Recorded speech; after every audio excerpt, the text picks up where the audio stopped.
Wakil Bupati Kabupaten Lampung Timur Bapak Agus Vincenzius Baiku, yang terhormat Forum Koordinasi Pimpinan Daerah Forkopimda Kabupaten Lampung Timur yang saya hormati Bapak Kapolres ini, yang saya hormati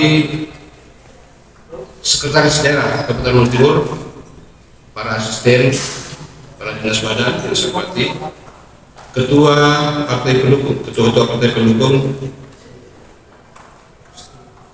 Kepala BPN ATR Kabupaten Lampung Timur yang sempat hadir, Kepala Kementerian Agama Kabupaten Lampung Timur atau yang mewakili,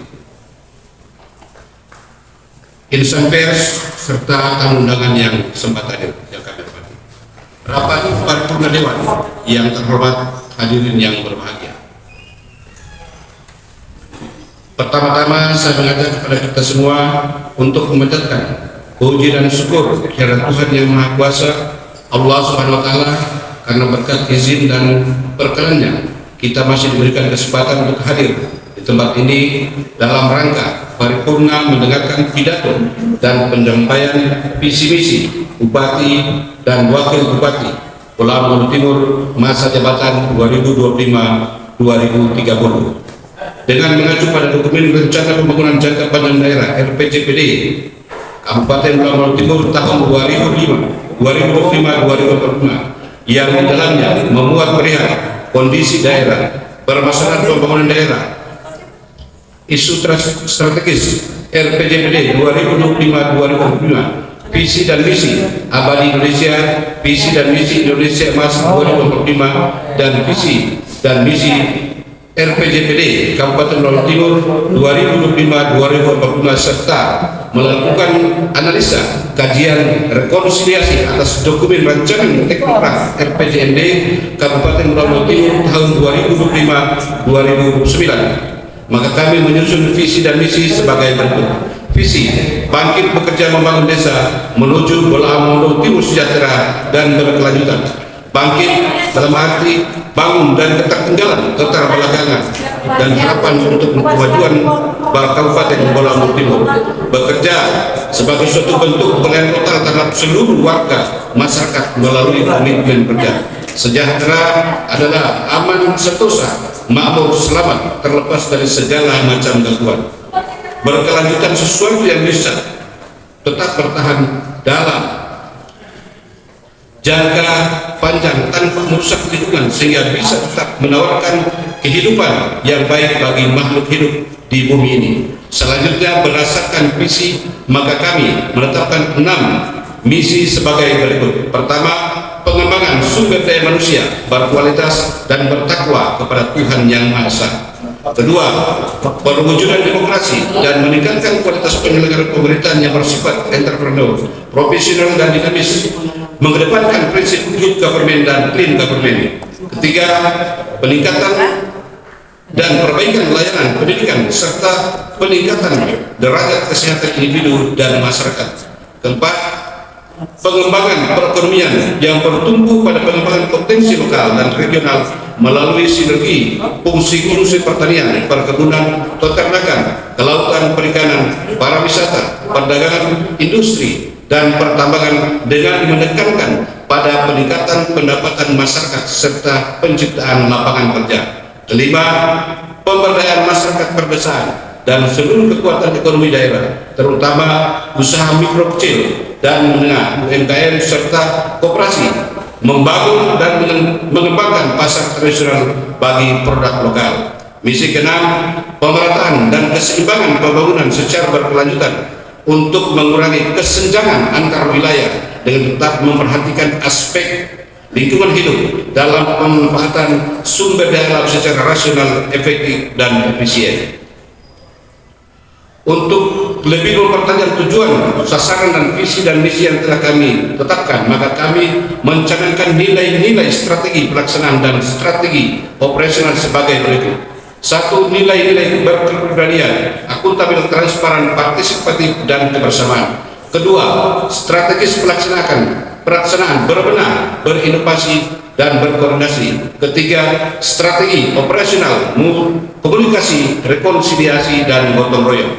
Bapak Ibu hadirin yang saya hormati, selanjutnya dengan mengacu pada visi dan misi yang telah saya dan Pak Algo tetapkan, maka program unggulan kami adalah sebagai berikut. 1. Program pendidikan murah dan bermutu, mewujudkan sekolah biaya murah, bebas pungutan, membebaskan biaya komite untuk SD, SMP, dan SMK, sederat kemudian dianggarkan melalui APBD. Penyediaan beasiswa bagi penduduk miskin dan siswa atau mahasiswa berprestasi, baik doktor, spesialis, insya Allah secara APBD Pak Ketua kami bisa anggarkan. Kenapa? Pemda lain juga bisa lakukan. Jika di setiap periode, setiap tahun kita menyekolahkan 3 dokter spesialis, maka dalam jangka 5 tahun 5 dokter spesialis kita bisa sekolahkan, karena anggarannya bisa pada angka 300-400 juta per satu orang. Kami sudah konsultasi ke BPK maupun BPKP, itu hal yang baik, karena jujur tipe rumah sakit kita pertama yang dari D harus naik setingkat ke C. Kemarin pada saat pemaparan Pak Prabowo dengan Menteri Kesehatan, izin Pak Ketua, Bolput dan Bolsel dapat hibah dari rumah sakit 170 miliar, Bolsel, Bolput 150, dan penyampaian Pak Menteri Kesehatan, alhamdulillah saya hubungi langsung dengan Kepala Direktur Rumah Sakit, usulan Boltim dari tipe D ke C sudah disubkan, tinggal menunggu, dan alhamdulillah penyampaian dari Pak Menteri Kesehatan pada saat slide disampaikan, ditayangkan salah satu Sulawesi Utara Boltim masuk di periode ini untuk mendapat dana. Itu ada 63 triliun dan itu hibah untuk kabupaten kota tipe rumah sakit yang akan dinaikkan. Insya Allah ke depan ini akan kita perjuangkan, karena ujung-ujungnya orang ini Pak Ketua rakyat yang pilih. Orang bekerja kepada rakyat yang pilih. Selanjutnya peningkatan kesejahteraan tenaga pendidik dan kependidikan, perbaikan dan pemerataan fasilitas sarana dan prasarana pendidikan. Program kedua, program kesehatan murah dan berkualitas. BPJS Kesehatan melalui Jankesda mengcover seluruh masyarakat yang belum terdaftar dalam BPJS Kesehatan untuk dimasukkan dalam BPJS Kesehatan melalui Jankesda. Bapak Ibu yang saya hormati, Pak Ketua, kemarin saya konsultasi dengan pimpinan BPJS Polri, memang kita ada angka 31.000 BPJS Jankesda Pemda, ada KIS yang harusnya 32.000, tinggal 22.000 lebih yang dipotong oleh pemerintah pusat. Kemudian BPI Mandiri itu ada 13.000 lebih. Untuk mencapai UHC, maka kita harus berada pada posisi 80-an ke atas, sehingga secara otomatis kepesertaan kita harus angka 82.000 lebih. Dalam arti kalau 82.000 lebih sudah masuk, maka secara otomatis tidak lagi harus menunggu 14 hari kita untuk proses BPJS keluar. Tercapai target itu, maka secara penyelenggaraan orang harus alokasikan anggaran sebesar 3 miliar untuk menaikkan derajat dari BPJS UHC ke UHC yang lebih baik lagi, supaya tidak lagi menunggu 14 hari. Jadi itu yang akan kita usahakan Pak Ketua, mudah-mudahan akan tercapai.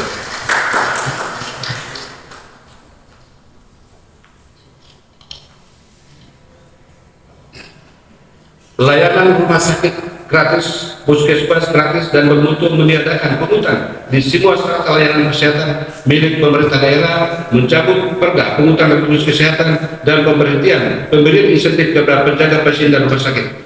Yang ini Pak Ketua yang disampaikan kemarin Pak saya Lajar juga bisa menggratiskan, maka perda ini juga bisa kita konsultasikan untuk bisa digratiskan untuk masyarakat.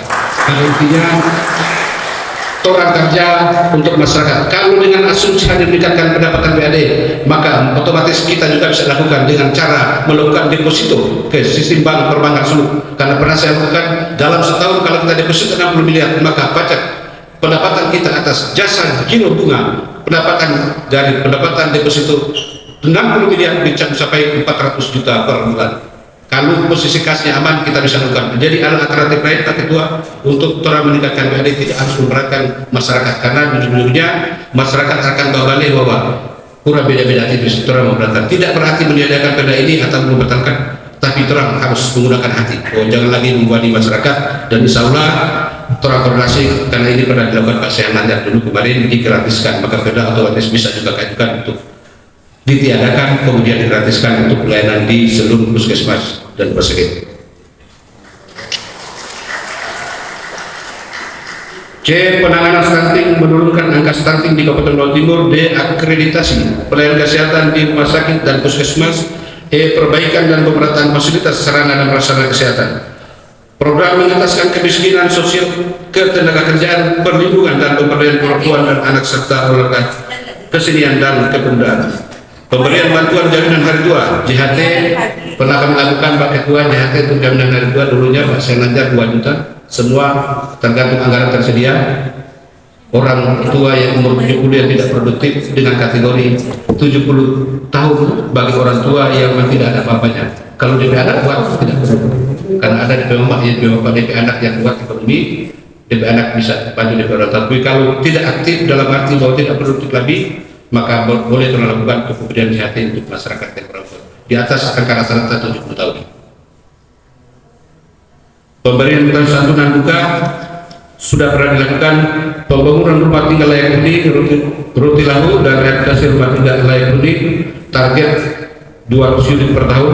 Pak Ketua, saya sampaikan bahwa dari pihak HGU juga telah menghibahkan 6 hektar untuk tanah di Tutuyan untuk masyarakat untuk pembangunan RTLH, dan sudah dilakukan pengukuran oleh masyarakat Tutuyan. Ada 6 hektar yang standby sekarang. Ingin saya sampaikan Pak Ketua bahwa saya dengan Pak kemarin juga salah satu visi misi Pak Prabowo membangun 3 juta rumah. Beliau pernah sampaikan, orang dekat beliau sampaikan, orang DPP sampaikan, silakan masyarakat boleh menghibahkan tanah. Nanti tanah dasar tanah hibah ini akan sampai ke kementerian, maka kementerian akan bangun fasilitas rumah untuk masyarakat tanpa ada kesulitan beliau. Tapi kita harus menunggu kepastian Pak Ketua. Jangan bagi orang tua suka saya kalau bilang suatu anggaran dari itu baku mangain terakhir. Jadi lokasi sudah tersedia Pak Ketua.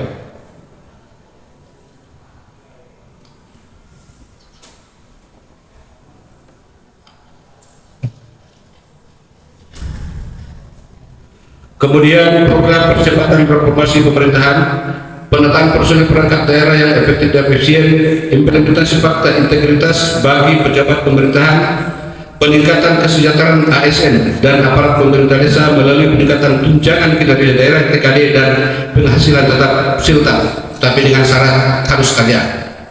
Saya orang birokrat tahu kebutuhan pegawai, tapi jujur Pak Ketua, miris disiplin aparatur sipil negara, maraya di bawah raya. Saya hadir di Dewan bukan di kantor bupati bukan karena kita balas kerja, karena kita lagi itu hadir jam 9 jam 10 masyarakat datang, ya saya kedap datang tak pulang tak, tidak ada nilai apa-apa. Orang mempertahankan apa-apa itu TKD. Ingat, TKD adalah kebijakan. Kita gunakan Undang-Undang 12 2019 tentang pengelolaan keuangan. Kalau orang gunakan berdasarkan kemampuan keuangan daerah, tabelnya di situ bisa dilakukan, bisa tidak. Jadi jangan menganggap bahwa TKD tak bayar. Kalau gaji silakan itu hak. Tapi TKD dalam Permendagri baik 13 Permen 21 Permen 12 2019 berdasarkan kemampuan keuangan daerah. Kalau tidak mampu berarti gaji terang banyak normal. Ini saya perlu sampaikan kepada Bapak Ibu sekalian, para pegawai sipil, karena jujur tadi ada sempat molor sampai 1 jam Pak Ketua ya. Ini diingatkan kepada Bapak Ibu sekalian bahwa orang saling menghargai.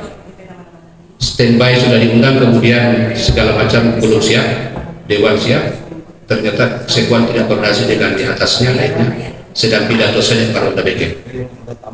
Orang saling menghargai. Saya tidak menyerahkan kepada saya peserta, tapi lakukan koordinasi sebelum mengundang supaya jangan tak curut. Saya pernah terjadi sambutan semua langsung baca APBD perubahan tapi DP isi APBD hidup, itu kan yang masyarakat sedang simpan atau gimana, supaya lebih berhati-hati para pegawai sipil pejabat, orang saling menghargai. Tak lupa kita masih sabar-sabar ada bulan puasa 1 jam lebih dan habis waktu untuk sambutan cuma ada lihat sama ada limitansi dari situ juga dengan masyarakat. Kemudian Bapak Ibu semua program visi misi baik saya atau butuh dukungan dari Bapak Ibu sekalian, anggota dewan yang terhormat, pimpinan kedua, mari sama-sama mengawasi, karena jujur apapun visi misi terakhir tergantung dari visi. Karena begitu terbanyak visi misi, efisiensi 64 miliar Pak Ketua disampaikan sobat kurang, dan itu otomatis 260 miliar 260 triliun efisiensi untuk kementerian lembaga dan 56 triliun untuk transfer provinsi kabupaten kota, dan otomatis berpengaruh terhadap alokasi Kabupaten Lampung Timur tahun 2025. Dari semula anggaran 621 belanja defisit 5 miliar, pengurangan 64 miliar dan tuang main di 500 miliar lebih, dan itu telah otomatis secara angka itu yang akan belajar di APBD berjalan. Apapun yang terjadi, semua risiko-risiko komitmen bersama, tujuan utama adalah masyarakat Pulau itu. Siapapun perbedaan pilihan dan lain sebagainya, saya menganggap yang wajar, dan sekaligus saya akan menanggapi apa yang disampaikan Pak Kader Mahfud tadi tentang regulasi aturan. Orang berkaca respek belakang, kalau orang tahu aturan Undang-Undang 17 2016 pasal 9 jelas. Kalau orang menghargai juga, saudara Bapak mengucapkan usulan bagus, orang juga ada dasar. Dorang semua bunuh diri. Loyal secara pimpinan, oke. Loyal secara aturan yang pakai, bukan loyal karena jabatan pengurusan jurang. Supaya orang akan berjalan bagus. Bulan puasa itu yang perlu bau panas. Itulah berdasarkan kalah doang juga. Kalau doang bawa dia, karena juga bawa dia. Sampai terakhir pribadi orang melakukan bahwa itu sama dia yakin segala macam dengan orang manusia ada lagi dengan bahwa darah juga, tapi dengan bahasa yang menyinggung perasaan orang. Bukan kita menolak tapi orang enggak. Karena dari awal saudara jangan mengundi mobil. Silakan siapapun bapak yang mendukung, tapi jangan masuk dalam ulama praktis yang membahayakan jabatan.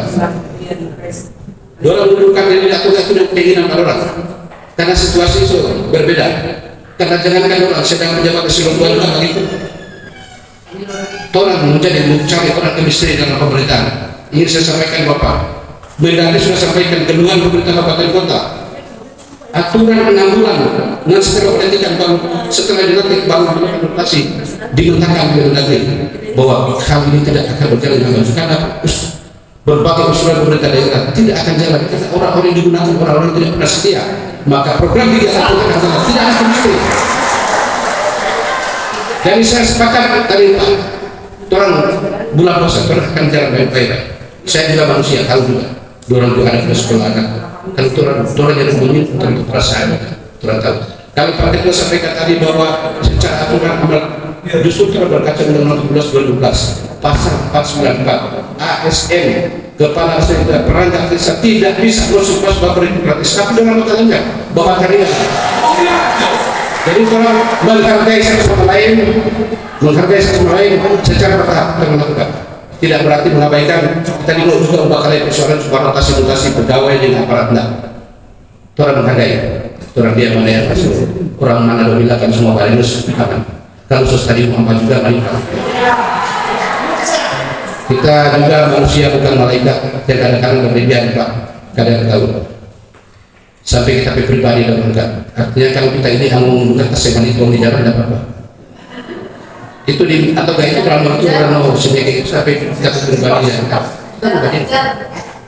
Mungkin kalau ketua juga ada orang bikin begitu, kira-kira secara pribadi itu yang kita inginkan, orang saling menghargai.